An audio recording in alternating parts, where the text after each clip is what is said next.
Buenos días, somos el grupo 5 conformado por Paula Carrasco, Ariadne Guillín, Rafael Guime e Ivana Cobos. Vamos a resolver un ejercicio de la tarea de termodinámica del capítulo 3. En este caso elegimos el ejercicio número 1, que dice así. 2 moles de gas monoatómico ideal son sometidos a varios procesos termodinámicos. Primero, se extrae calor del gas a volumen constante, por lo que la presión del gas pasa de 5 atmósferas a 3 atmósferas. Inmediatamente ocurre el segundo proceso, donde el gas se expandió isobáricamente, cambiando su volumen de 6 litros a 10 litros. Al final del segundo proceso, alcanza su temperatura inicial. El literal A nos pide que realicemos un bosquejo de la gráfica PV de este problema. El, el ejercicio nos dice que este gas pasa por dos procesos, entonces lo vamos a tomar por partes. El primer proceso nos indica que es a volumen constante, y sabemos que cuando tenemos un proceso a volumen constante es isocórico o isométrico. Para una gráfica presión versus volumen, trabajamos con la presión en pascales y con el volumen en metros cúbicos. Entonces, lo primero que vamos a hacer es transformar nuestros valores a las unidades que necesitamos. Entonces, como nos dice que pasa de 5 atmósferas a 3 atmósferas, sabemos que la presión va a disminuir, que es lo que podemos visualizar en la línea de color celeste de la gráfica, que es la del primer proceso. Entonces, pasando de 5 atmósferas, serán 506.625 pascales. Y 3 atmósferas, 303.975 pascales. Y así graficamos en la línea celeste el primer proceso. Para el segundo proceso ya nos dice que es isobárico. Y sabemos que cuando es isobárico es la presión constante. Por lo tanto, va a ser una línea horizontal. No se va a mover la presión para nada, lo único que cambia es el volumen de la temperatura. Pasa de 6 litros a 10 litros, pasando esto a metros cúbicos, tenemos que 6.006, perdón, 0.006 metros cúbicos pasan a 0.01 metro cúbico, lo que quiere decir que el volumen aumenta. Y ahí lo podemos ver en la gráfica que es la línea de color verde de 2 a 3, que sería el segundo proceso. Para literal B nos pide determinar el trabajo, el calor y la variación de energía interna en cada uno de los procesos. En el primer proceso, en el que podemos observar que es nuestra línea azul, es nuestro proceso isocórico. Este es a volumen constante, por lo tanto no va a efectuar trabajo sobre su entorno, entonces su trabajo va a ser igual a cero. Para encontrar nuestro calor tenemos que usar la fórmula del calor es igual al número de moles por la capacidad calorífica, el calor específico de volumen constante por el delta, que es nuestra variación de temperatura.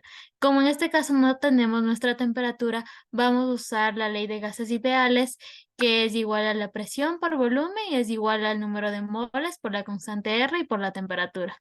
En este caso vamos a despejar la temperatura para encontrar temperatura inicial y temperatura final. En cada uno el volumen va a ser constante, por lo tanto usamos en los dos procesos el volumen de 6. Entonces nuestra temperatura 1 nos va a dar como 182.93 Kelvin y nuestra temperatura 2 será 109.76 Kelvin. Esta temperatura ya la vamos a poder reemplazar en nuestra ecuación del calor. Por lo tanto, para el calor tenemos nuestro número de moles, que son 2, que ya nos especifica en el ejercicio. En nuestra capacidad calorífica tenemos nuestros 3 medios por la constante R, que esta es en un gas monoatómico. Y nuestro delta T, que sería los 109.76 Kelvin menos el 182.93 Kelvin. En este caso, nuestra variación de temperatura es negativa, por lo que vimos en la gráfica que iba bajando. Por lo tanto, aquí tenemos como resultado un calor de menos 1825 joules. Para la variación de energía interna, utilizamos la definición de la primera ley de la termodinámica, que nos indica que la variación de energía interna es equivalente al proceso. Entonces, por definición, al ser un proceso isocórico, el trabajo va a ser equivalente a cero.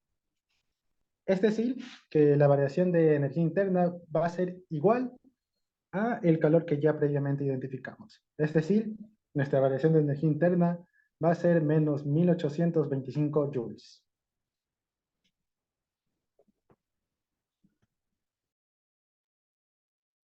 Para obtener el trabajo del calor en el siguiente proceso, que sería el proceso isobárico, pues sabemos que es a presión constante.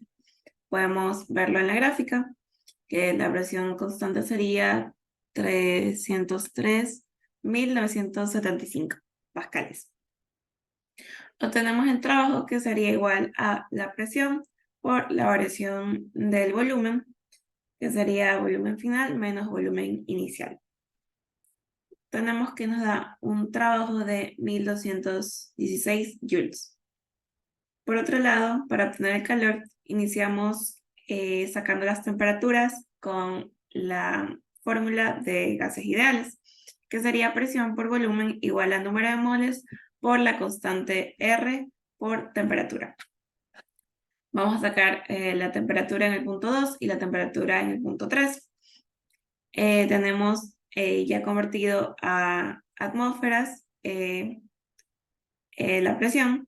En el punto 2 sería 3 atmósferas por el volumen transformado a litros, que sería 6, sobre el número de moles, que es 2, por la constante, que sería 0.082, nos da que la temperatura en ese punto es 109.76 Kelvin.